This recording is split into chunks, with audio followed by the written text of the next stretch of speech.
بسم الله الرحمن الرحيم. أعوذ بالله من الشيطان الرجيم.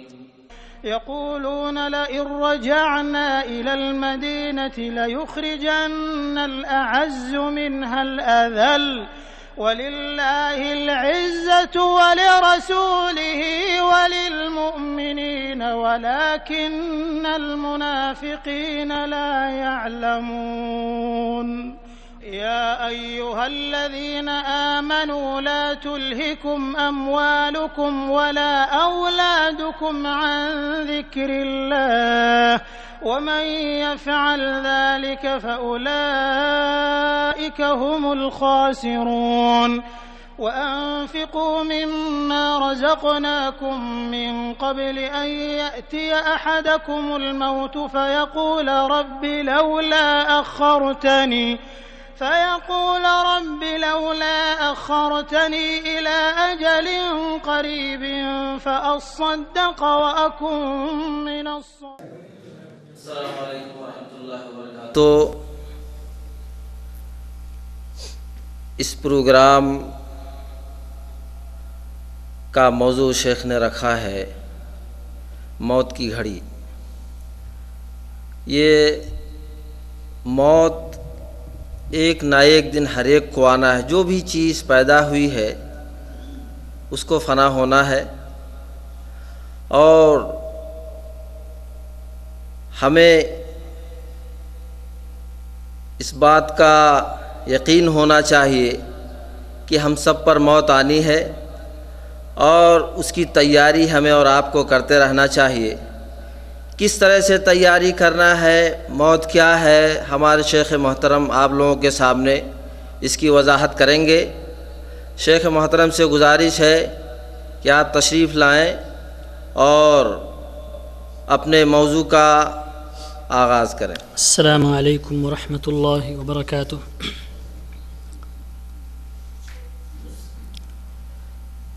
ان الحمد للہ نحمده ونستعینه ونستغفره ونؤمن به ونتوکل علیہ ونعوذ باللہ من شرور انفسنا ومن سیئات اعمالنا. من يهده الله فلا مضل له ومن يضلله فلا هادي له وأشهد أن لا إله إلا الله وحده لا شريك له وأشهد أن محمدا عبده ورسوله. يا أيها الذين آمنوا اتقوا الله حق تقاته ولا تموتن إلا وأنتم مسلمون. يا أيها الناس اتقوا ربكم الذي خلقكم من نفس واحدة وخلق منها زوجها وبث منهما رجالا كثيرا ونساء واتقوا الله الذي تساءلون به والأرحام إن الله كان عليكم رقيبا. يا أيها الذين آمنوا اتقوا الله وقولوا قولا سديدا يصلح لكم أعمالكم ويغفر لكم ذنوبكم ومن يطع الله ورسوله فقد فاز فوزا عظيما. أما بعد فإن خير الحديث كتاب الله وخير الهدي هدي محمد صلى الله عليه وسلم وشر الأمور محدثاتها وكل محدثة بدعة وكل بدعة ضلالة وكل ضلالة في النار. أعوذ بالله من الشيطان الرجيم. كلا إذا بلغت التراقي وقيل من راق وظن أنه الفراق والتفت الساق بالساق إلى ربك يومئذ المساق. وقال تعالى في موضع آخر: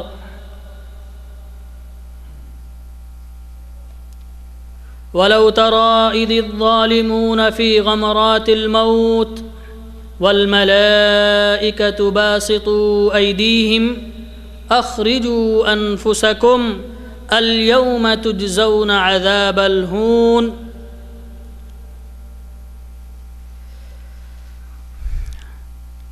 محترم اسلامی بھائیوں،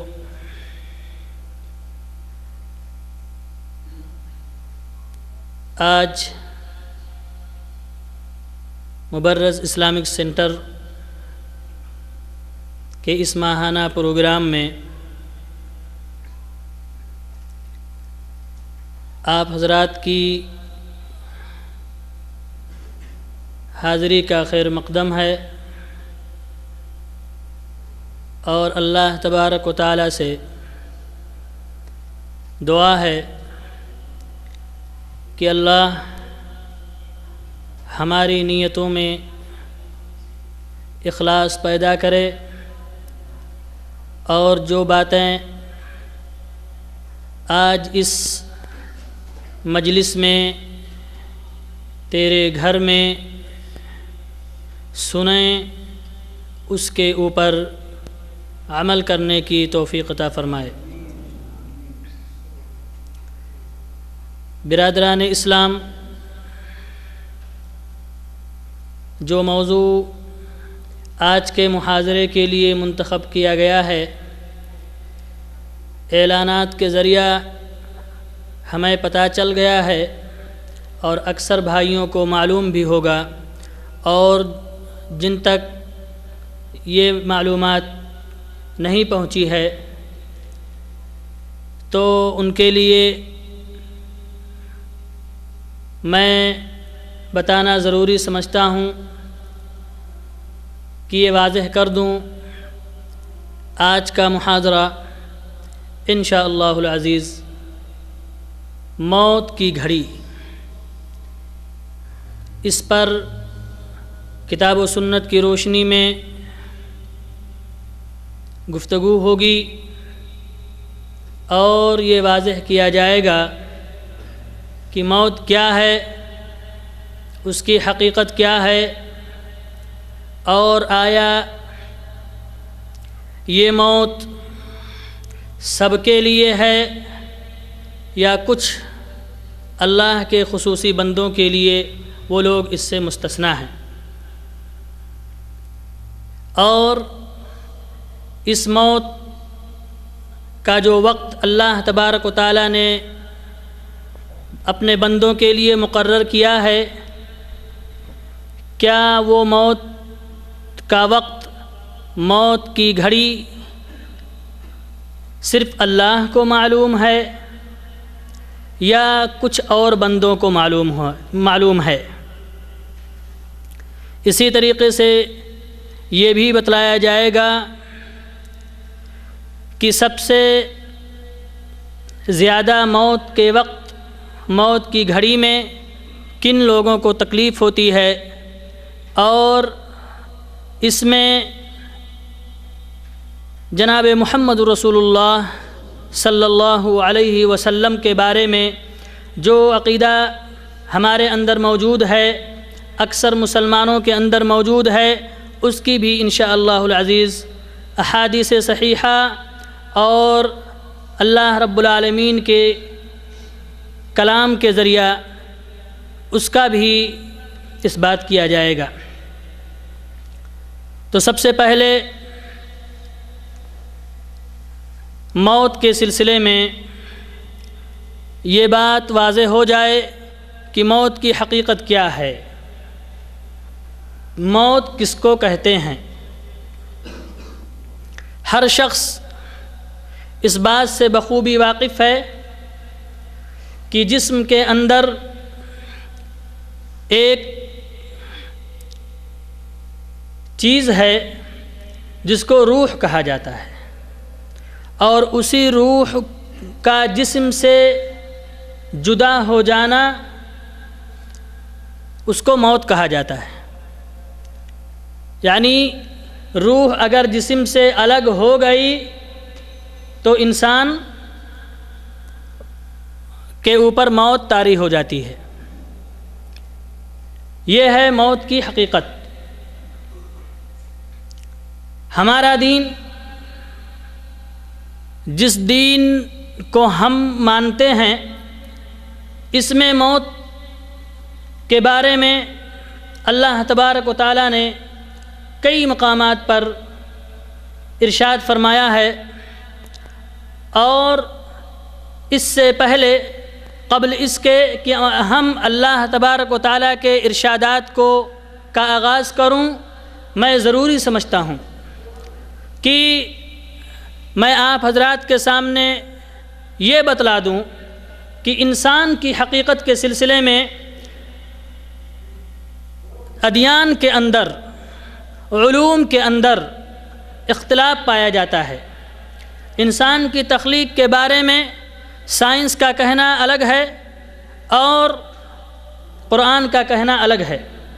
فلسفہ اور اسی طریقے سے وہ علوم جو اسلام سے الگ ہیں ان لوگوں کا خیال اس کے بالکل برعکس ہے انسان کی تخلیق کے بارے میں۔ لیکن جہاں تک موت کا تعلق ہے، موت کے سلسلے میں کسی علوم میں یا کسی ادیان میں کوئی اختلاف نہیں ہے۔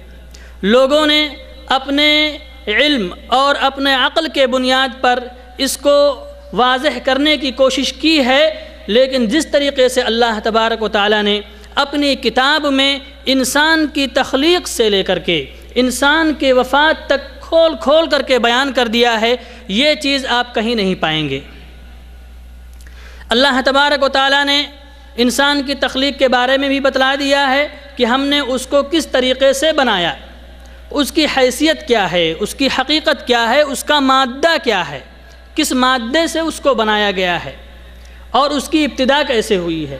برعکس اس کے کہ سائنسداں اور بہت سارے ادیان اس کے خلاف ہیں اور ان کا تصور تناسلی ہے۔ وہ یہ کہتے ہیں کہ انسان کے اندر ارتقاء ہوئی ہے اور اس میں ترقی آئی ہے۔ یہ حقیقت میں کیڑا تھا، کیڑے سے کچھ اور ترقی آئی، بڑا بنا، پھر اس سے کچھ اور، یہاں تک کہ بندر، بندر سے پھر انسان۔ تو اس طریقے سے ان کے یہاں یہ خیالات پائے جاتے ہیں۔ لیکن الحمدللہ جس ذات نے انسان کو بنایا ہے اس نے اس کا پورا کٹلاک قرآن کریم میں بتلا دیا ہے، کس سے بنایا، کیسے اس میں خرابی آتی ہے، پھر اس کی اصلاح کیسے ہوگی، اس کو کیسے سدھارا جائے گا، اس کو کیسے بنایا جائے گا، یہاں تک کہ ایک دن ایسا آئے گا کہ جو مشین اس نے بنائی ہے وہ مشین بالکل ندارت ہو جائے گی اور پھر اس کی اصلاح نہیں ہو سکتی ہے۔ یہ بات قرآن کریم میں اللہ تبارک و تعالیٰ نے مختلف مقامات پر بیان فرمایا ہے۔ تو اس سے قطع نظر کہ ہم انسان کی تخلیق کے بارے میں روشنی ڈالیں، ہمارا جو موضوع ہے وہ موت ہے۔ موت کے سلسلے میں ہم یہ دیکھیں کہ اللہ تبارک و تعالیٰ نے قرآن کریم کے اندر کن اسلوب کے ذریعہ سے خطاب کیا ہے۔ سب سے پہلے آپ جانتے ہیں کہ اللہ تبارک و تعالیٰ نے کئی مقامات پر ایک تو عموماً ایک لفظ فرمایا کل من علیہا فان۔ یہ آیت کریمہ جو سورہ رحمان میں اللہ تبارک و تعالیٰ نے فرمایا کل من علیہا فان، یعنی روئے زمین پر جتنی بھی چیزیں ہیں سب فنا ہو جائیں گی، سب کو ختم ہونا ہے۔ اس کے بعد اللہ تبارک و تعالیٰ نے اس سے تھوڑا سا اور خصوصیت کے ساتھ بیان فرمایا، اور یہ فرمایا کہ انسان پہلے یہ تو یہ فرمایا کہ چاہے جمادات ہوں یا ذی روح ہوں یا کوئی بھی ہوں، سب کو ختم ہو جانا ہے۔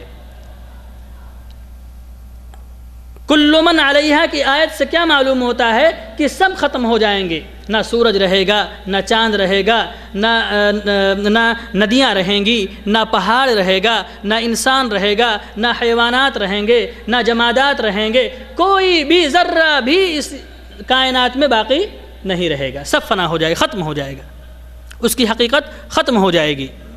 دوسری جگہ اللہ تبارک و تعالیٰ نے کیا فرمایا؟ کل نفس ذائقۃ الموت، یعنی ہر سانس لینے والی چیز کو موت کا مزہ چکھنا ہے۔ اور اللہ تبارک و تعالیٰ ارشاد فرماتا ہے وما جعلنا لبشر من قبلک الخلد، کہ اے نبی ہم نے کسی انسان جو آپ سے پہلے گزر چکے ہیں، کسی انسان کے لیے، کسی بشر کے لیے ہمیشہ ہمیش کی زندگی نہیں بخشی ہے۔ افإن مت، کہ آپ کو موت آ جائے اور آپ سے پہلے کے لوگ ہمیشہ ہمیں زندہ رہیں، نہیں، کل نفس ذائقۃ الموت، اللہ فرماتا ہے اسی کے بعد کہ ہر نفس کو، ہر ذی روح کو موت کا مزہ چکھنا ہے۔ اب یہ تو اللہ تبارک و تعالیٰ نے عمومیت کے ساتھ یہ بتلا دیا کہ موت سب کو آئے گی، لیکن کون اس سے مستثنیٰ ہے؟ صرف ایک ذات، موت سے مستثنیٰ صرف ایک ذات ہے، وَيَبْقَى وَجْهُ رَبِّكَ ذُو الْجَلَالِ وَالْإِكْرَامِ، اور اس سے مستثنیٰ صرف اللہ کی ذات ہے۔ اور کیا فرمایا کہ اے نبی صرف تیرے رب کو بقا حاصل ہے، صرف تیرا رب جو ہے اسی کو ہمیشہ ہمیش کی بقا حاصل ہے، اور اس کے علاوہ اے نبی چاہے آپ ہوں۔ اور میں بتلاؤں گا کہ خصوصیت کے ساتھ اللہ تبارک و تعالیٰ نے ہمارے عقیدے، کہیں ہمارے ذہن میں یہ نہ آ جائے کہ اللہ کے نبی نبی ہیں، اللہ کے نبی کی ذات بہت بڑی ہے، وہ اس سے بڑے ہیں، تو اللہ تبارک و تعالیٰ نے خصوصیت کے ساتھ آپ کے بارے میں تذکرہ کیا۔ سورہ زمر کی آیت ہے، اللہ تبارک و تعالیٰ ارشاد فرماتا ہے انک میت، آپ سب جانتے ہیں، عرب میں رہتے ہیں، سب کو پتہ ہے، انک میت، بے شک یقیناً اے نبی آپ بھی مریں گے، اے نبی یقیناً آپ بھی مریں گے، انک میت، یہ میں اپنی طرف سے نہیں بول رہا ہوں، سورہ زمر کی آیت ہے، اللہ تبارک و تعالیٰ ارشاد فرماتا ہے انک میت وانہم میتون، یہ خاص نبی پاک صلی اللہ علیہ وسلم کے بارے میں ہے کہ جس طریقے سے سب کے سب مر رہے ہیں، اے نبی آپ کو بھی موت آئے گی، آپ کو بھی موت آئے گی۔ معلوم یہ ہوا کہ اللہ تبارک و تعالیٰ نے موت سے کسی کو مستثنیٰ نہیں کیا ہے، موت سے کسی کو مستثنیٰ نہیں کیا ہے۔ قرآن کریم کی صریح آیتیں ہیں جو اس بات کی دلالت کرتی ہیں کہ اللہ ہی کی ذات ہے جو موت سے بری ہے، اس کے علاوہ سارے لوگوں کو موت کا مزہ چکھنا ہے۔ اب معلوم یہ ہوا کہ جو ہمارا عقیدہ ہے کہ کچھ لوگ، اور میں یہیں پر یہ بات واضح کر دوں کہ وہ لوگ جو اسلام کو نہیں مانتے ہیں، جو اللہ پر ایمان نہیں رکھتے ہیں، ان لوگوں کا عقیدہ سارے لوگ اس پر متفق ہیں کہ موت سب کو آنی ہے، مرنا سب کو ہے، لیکن افسوس کے ساتھ، افسوس اور صد افسوس، جس کو قرآن ملا سمجھنے کے لیے، جس کو قرآن اللہ تبارک و تعالیٰ نے دیا عقیدہ رکھنے کے لیے، اس قرآن کے حاملین کا عقیدہ ان لوگوں سے بھی